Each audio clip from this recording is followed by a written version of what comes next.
अब मारपीट इसलिए हुआ है कि कुछ क्रिएटर्स थे रील्स वाले, जो कि उसका नाम लिस्ट में नहीं था।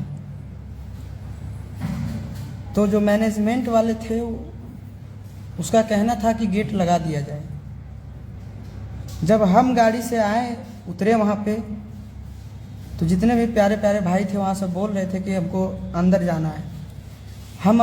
मुझे तो अंदर ले गया सब खींच के, और फिर जब हम वहाँ से रूम में जाके भी कम से कम 100 बार सबको बोले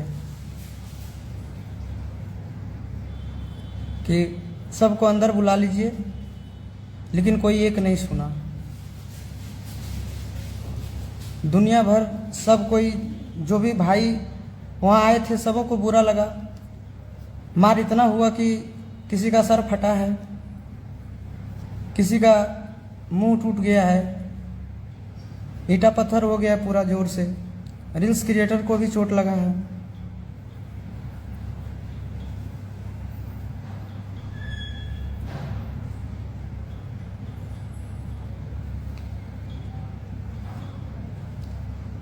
और बीच में बदनामी होगा किसका? आशीष का।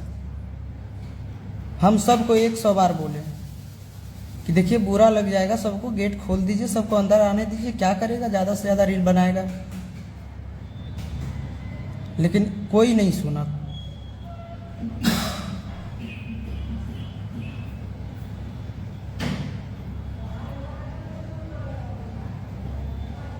बस आप लोग इस वीडियो को शेयर कीजिए, और जो भी भाई बाहर थे उसके लिए खास करके मैं एक अपील करना चाहता हूँ।